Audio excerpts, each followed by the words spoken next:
भाई साथियों मेरे सभी से हाथ जोड़कर निवेदन है, भैया हेलो हेलो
मैं कहूँ ये रोको ना क्या रोको,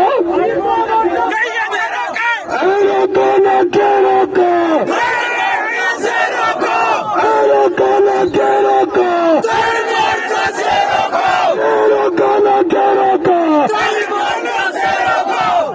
नरेश मीणा जिंदाबाद जिंदाबाद जिंदाबाद।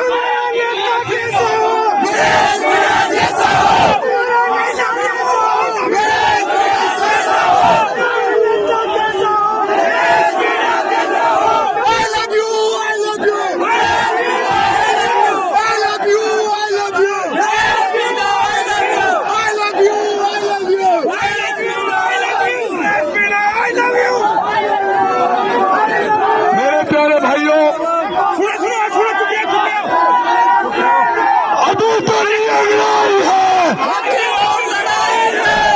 लिया लड़ाई है, अभी तो लिया लड़ाई है। जॉर्ज एम की टक्कर में,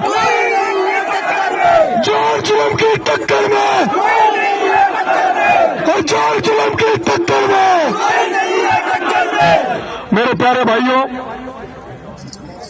मेरा मन था कि आज आप सबके साथ बैठकर चाय की चुस्की लूं और आप सबसे थैंक यू वेरी गुड। ये अंताजा है मेरा भाई।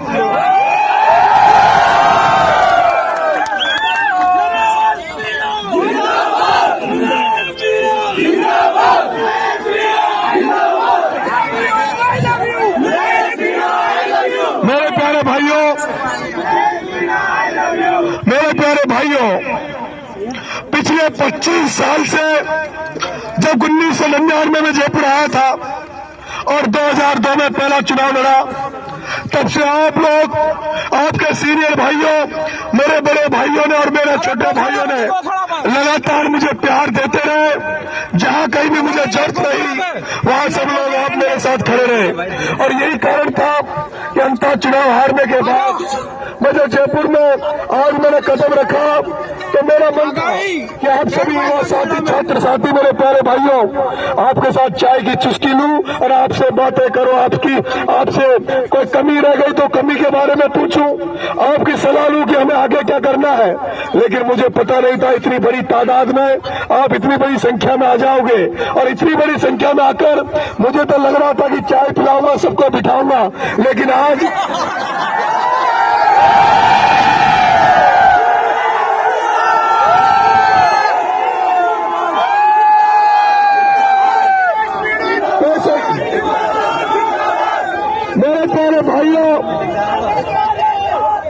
मेरे प्यारे भाइयों, पैसों की कड़की की वजह से, पैसों की कमी के कारण से हम चुनाव नहीं जीत पाए और आज कंजूसी में, कड़की में तुमने कुर्सियां तोड़कर मेरा और नुकसान कर दिया। पेमेंट मुझे करना पड़ेगा।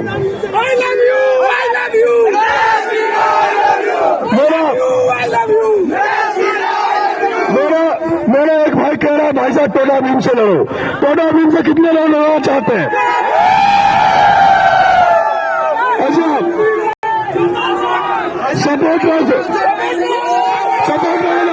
सपोर्ट वाले लाल से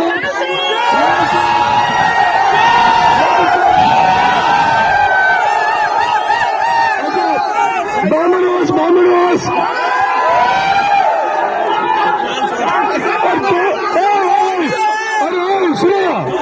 और लाली के पापा के खिलाफ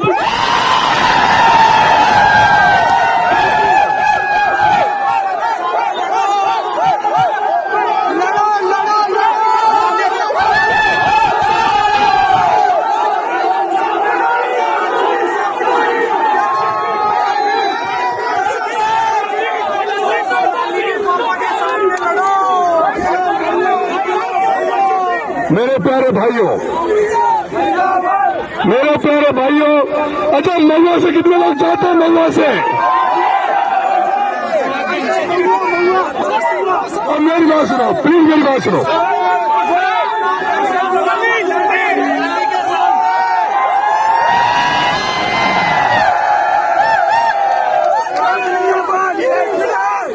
और मेरी बात सुनो, प्लीज मेरी बात सुनो,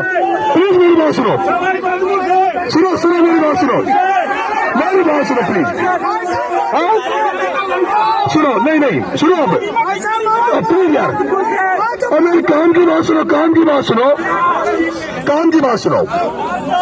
मेरे प्यारे भाइयों, क्या आपको लगता है कि आपका भाई एमएलए का भूखा है? क्या आपको लगता है कि नरेश मीणा पद का भूखा है? आपका भाई एमएलए का भूखा नहीं है, एमपी का भूखा नहीं है। आपका भाई तो जनता के दिलों में जगह बनाना चाहता है। आपका भाई तो राजस्थान की राजनीति में जैसे आपके भाई ने राजस्थान के सबसे बड़े विश्वविद्यालय राजस्थान विश्वविद्यालय में एक छत्र राज किया, उसी तरह आपका भाई राजस्थान की राजनीति में भी एक छत्र राज करना चाहता है। राजस्थान की राजनीति में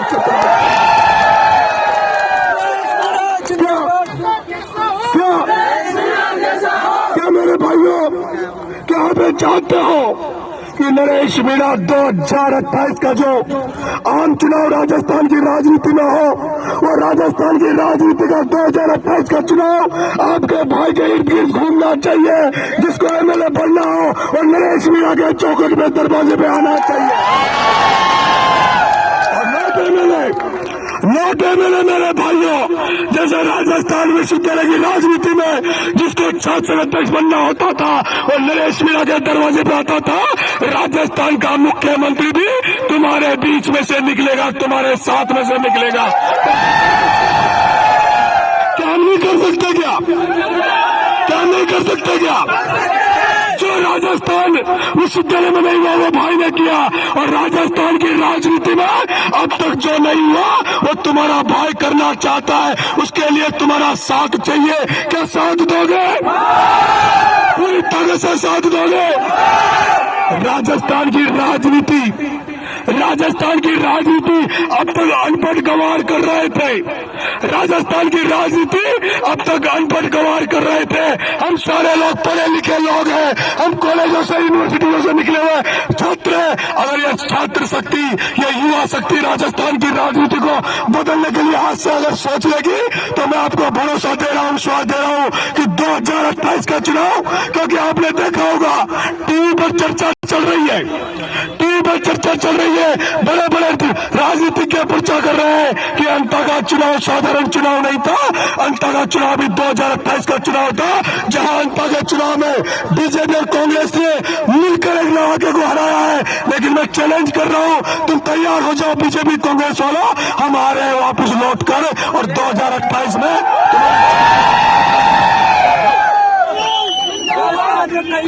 मेरे प्यारे भाइयों, तुम में कितने लोग चाहते हो कि नरेश मीणा ऐसा प्रयास करे जिसमें हनुमान बेनीवाल, चंद्रशेखर आजाद, राजकुमार राउत, अखिलेश यादव, अरविंद केजरीवाल, इन सारे लोगों को एक टेबल पर बैठाकर और राजस्थान की राजनीति बदल देंगे। क्या संभव है कि नहीं है? अगर ये सारे लोग, चाहे जितने भी लोग विपक्ष में हैं, अगर सारे लोग राजस्थान की राजनीति में एक साथ एक मंच पर आ जाए, तो क्या राजस्थान की राजनीति नहीं बदल सकती? नहीं बदल सकती क्या? और मैं कह रहा हूं, जिस दिन इस राजस्थान की राजनीति बदल गई, जिस दिन ये बैग लेकर, ये करोड़ों रुपए लेकर जो टिकट लेके आते हैं, जो करोड़ों रुपए लेकर टिकट लेके आते हैं, जहां आज राजनीति इस तरह की हो गई कि कमजोर गरीबों के बच्चे जो राजनीति में अपना मुकाम बनाना चाहते हैं, जगह बनाना चाहते हैं, उनको जब तक जगह नहीं मिलेगी, जब तक कोई तीसरा विकल्प राजस्थान में खड़ा नहीं होगा, तब तक नए लोगों को मौका नहीं मिलेगा। अगर आप चाहते हो, जिस तरह से ममता बनर्जी ने पश्चिम बंगाल में कर दिखाया, जिस तरह से मुलायम सिंह यादव ने कर दिखाया, लालू यादव ने कर दिखाया, अगर हम सारे लोग इकट्ठा होकर अभी से 2028 की रणभेरी के लिए तैयारी करने लग जाए, मैं वादा कर रहा हूं मेरे भाइयों कि नरेश मीणा चुनाव हारने के बाद भी नरेश मीणा को नींद नहीं आई। नरेश मीणा को 2028 दिख रहा है, जैसे अर्जुन ने जिसे मछली की आंख देखी, उसी तरह तुम्हारे भाई को भी 2028 दिख रहा है। अगर तुमने साथ दे दिया, और मैं कहना चाहता हूं मेरे भाइयों, कई लोग मुझे सलाह देते हैं कि आप फलाने जगह से बढ़ जाओ, उस जगह में चले जाओ। मैं आपसे वादा कर रहा हूं, कई लोग कहते हैं कि नरेश मीणा एक जगह पर चुनाव लड़ने जीत जाएगा। अरे मेरे भाइयों, 200 एमएलए घूम रहे हैं, उन 200 एमएलए को कौन पूछ रहा है? तुम्हारा भाई तो हार गया, तब भी 200 एमएलए से ज्यादा चर्चा तुम्हारे भाई की हो रही है। तुम्हारे भाई की चर्चा हमारे भाई की चर्चा, और इसलिए नहीं हो रही कि नरेश मीणा चुनाव हार गया। नरेश मीणा की चर्चा इसलिए हो रही है कि वो छबड़ा कॉन्स्टिट्यूंसी में जाता है, 10 दिन तैयारी करता है, 45,000 वोट आता है। वो नरेश मीणा टॉप की धरती में जाता है, तो 10 दिन में 60,000 वोट आता है। वो नरेश मीणा अंता की धरती में अकेला लड़ाई लड़ता है और 55,000 वोट ले जाता है। अगर नरेश मीणा के साथ चंद्रशेखर आजाद आ जाए, नरेश मीणा के साथ ओवैसी आ जाए, नरेश मीणा के साथ हनुमान बेनीवाल आ जाए, नरेश मीणा के साथ अखिलेश यादव आ जाए, नरेश मीणा के साथ तेजस्वी यादव आ जाए, पूरे देश के सारे नेताओं को इकट्ठा कर दूंगा, पूरे देश के नेताओं को एक जगह पर ला दूंगा और इस कांग्रेस बीजेपी की दुकान को बंद कर दूंगा, जिन्होंने मिलकर मुझे हराने का काम किया। मेरे भाइयों,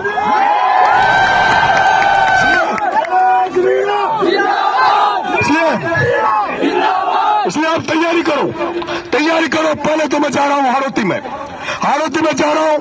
पहले अंता के लोगों को धन्यवाद दूंगा, छपरा के लोगों को धन्यवाद दूंगा, और उसके बाद देव दुनिया के लोगों को धन्यवाद दूंगा।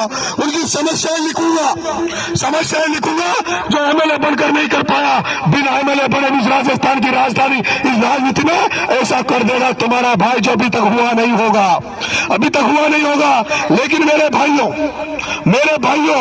जो कईयों ने सपने देखे थे राजस्थान की राजनीति में, और लोग कहते हैं कि राजस्थान की राजनीति में थर्ड मोर्चा नहीं बन सकता, मैं अब तक कहना चाहता हूं, अब तक राजस्थान की राजनीति में जितने भी प्रयोग हुए वो अकेले प्रयोग हुए।